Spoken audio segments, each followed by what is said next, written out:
The instant the boy raised his foot, sunlight flashing off his costly sneaker, everything around them seemed to freeze. The girl lying on the ground, her dress ripped, her cheeks covered in dust, her one arm holding her up, lifted her eyes with a shaking pain that could break any heart except the spoiled rich kid standing over her. What he never imagined was that 10 thunderous motorcycles had just rolled into the parking lot.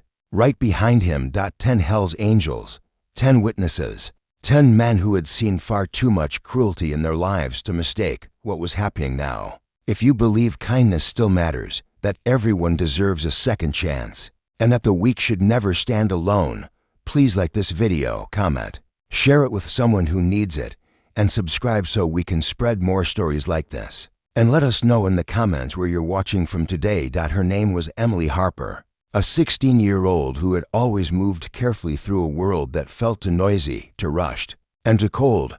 She had lost her right arm in a terrible accident years before. Since that day she had become the quiet girl, the gentle spirit everyone walked past without noticing. She never begged for attention or sympathy. She simply woke up every morning and tried her hardest.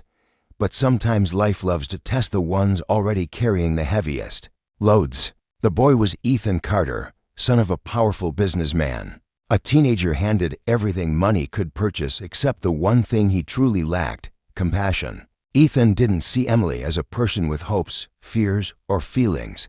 He saw her as an easy mark, someone he could push around for cheap laughs, someone who couldn't push back. Earlier that afternoon he had tossed her backpack into a muddy puddle just because he felt like it. Now, in the deserted school parking lot, he had crossed a line he could never uncross. He had shoved her, insulted her, knocked her flat, and was lifting his foot to crush the small bowl of food she was taking home, her only meal for the entire day.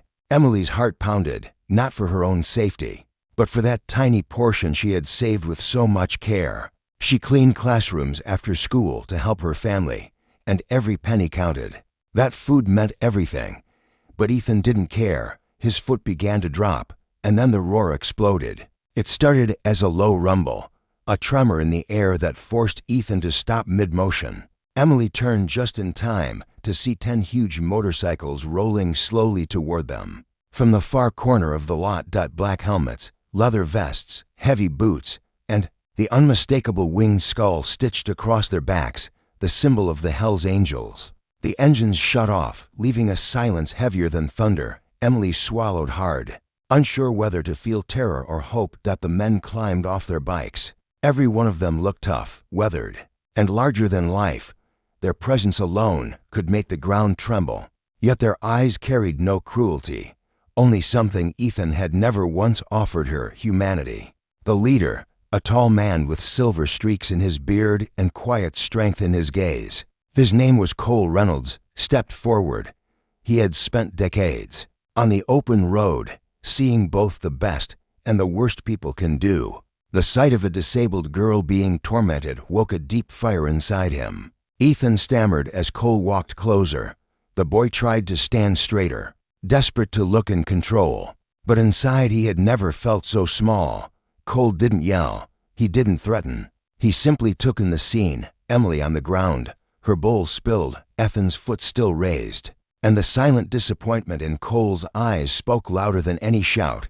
Emily felt tears rising, an emotion she rarely let anyone see: relief. Pure, overwhelming relief. For the first time, someone had stepped in. Someone had seen her pain and refused to look away. The bikers gently lifted her to her feet, brushed the dirt from her clothes, and quietly asked if she was hurt.